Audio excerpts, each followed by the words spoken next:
All right, welcome Algebra 2. We're looking at 7.4 today, which is evaluating logarithms and graphing log functions. Before that, I want to do a quick warm-up here. The warm-up is back from 7.1 and 2, and that's graphing an exponential function. And the instructions here are to graph this function using two key points and an asymptote. So go ahead and pause and see if you can remember how we did that process, or follow along as we go through it. All right, so how do we do this problem? What we did was, first, if you remember, we looked at this key or this general function right here, which was a times b to the x, and we could put minus h plus k here, which, if we remember, the h and the k value was a horizontal and vertical shift. So what we do is we start with our key points. Our key points that are derived from our base function, which is just the same function, but without the h and the k value at all. Right? So we think about this graph as just y equals 4 times 1/2 to the x, and don't think about shifting left or right or up or down. What would those points be? Right? So those points, we're going to plug in 0 and 1 because those are easy ones to form. And so if I plug in 0 here, it's just going to be the a value. 4 times 1/2 to the 0, it'd be 4 times 1. So this is 4.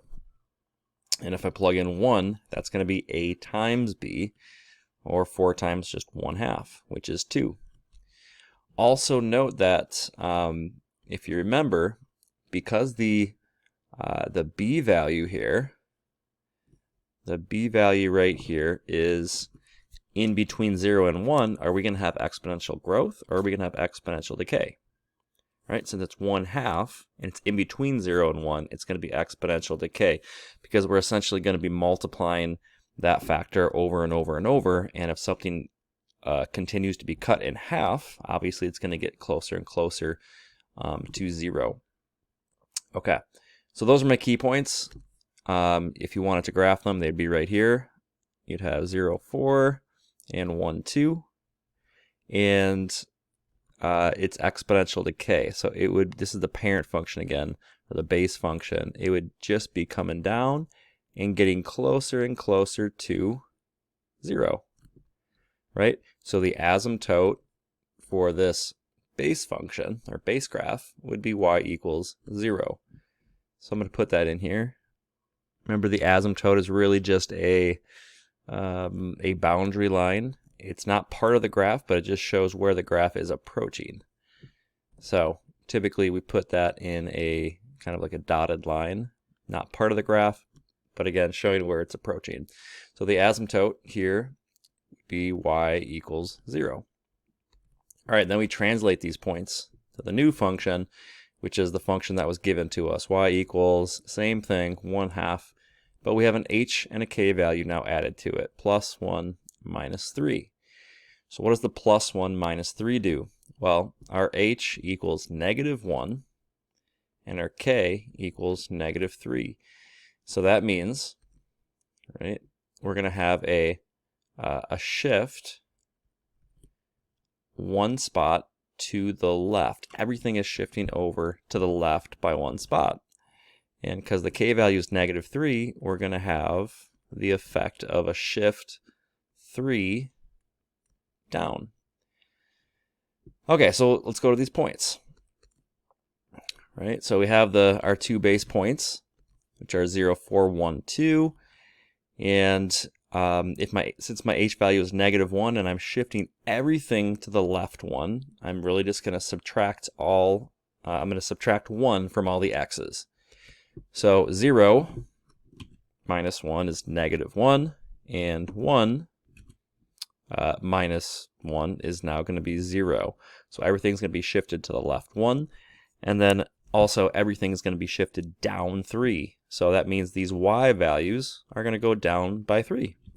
So 4 minus 3 is 1, and then 2 minus 3 is -1. So there's my 2 critical points of my new function that I can now graph.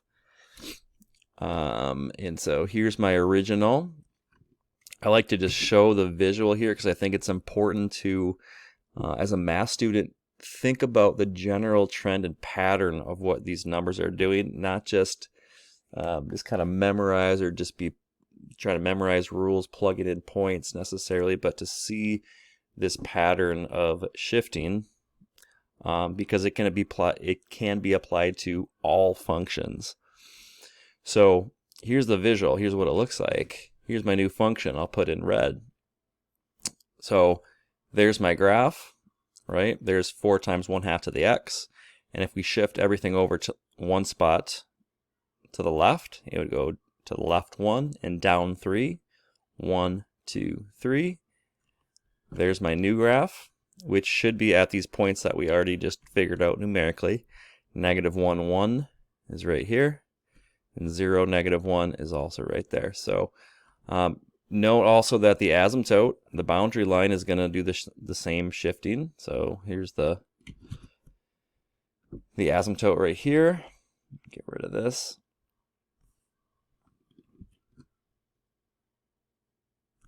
That's going to shift down 3 spots as well. So let's put that. It's going to go from here, 1, 2, 3, and there's my asymptote going down. So my graph is in red now. That's the true graph. Here's my translated points right here. The new asymptote, or the number that the graph is approaching, is now y equals -3 instead of y equals 0. All right, on to our lesson for today. Really what we're going to be looking at is what is a logarithm, right? So a logarithm, I'd like you to think about a logarithm as a function, right? If we think about the basic concept of a function, we can think of it as a machine that has an input and it has exactly one output, right? So the log function looks like this. It basically has 2 inputs. It takes in 2 numbers, one called a base and a number, and the output, if you're given those 2 inputs, you are left with one output, and that output is always going to be an exponent to that, right? So you can think about it like this. If you're given a base, which is going to be a number, and that base is going to be raised to some exponent, that's going to equal some result. That's going to equal some number.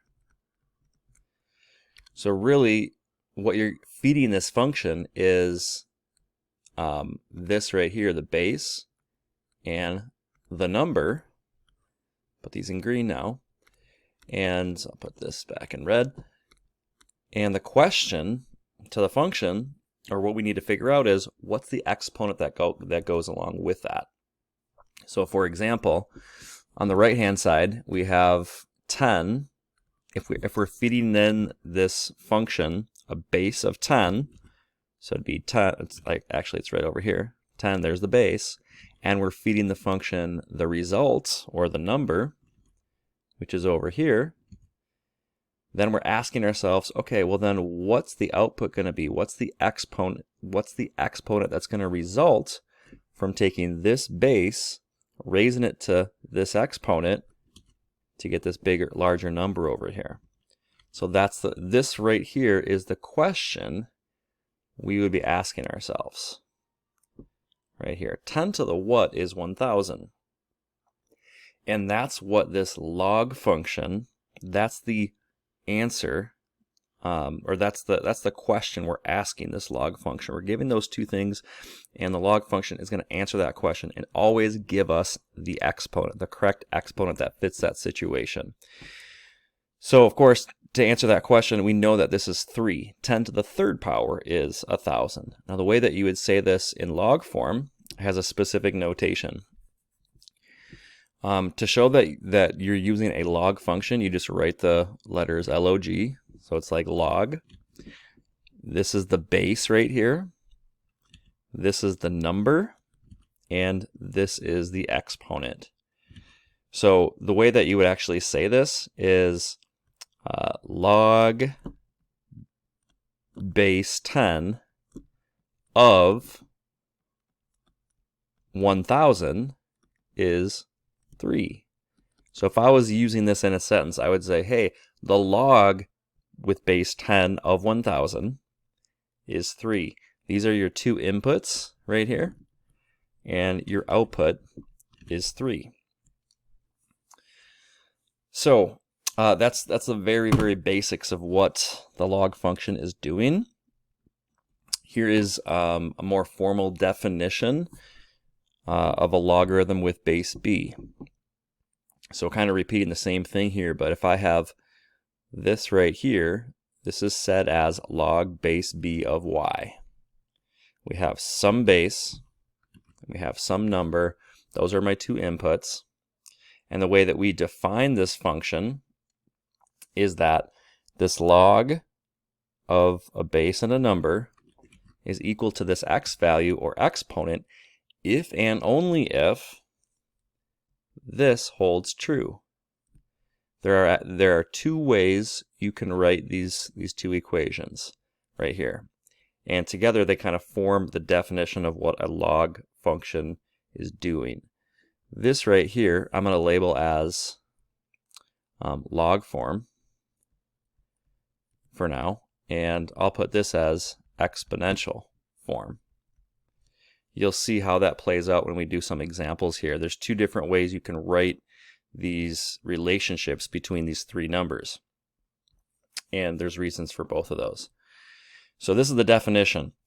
The log base b of y equals x if and only if b to the x is equal to y.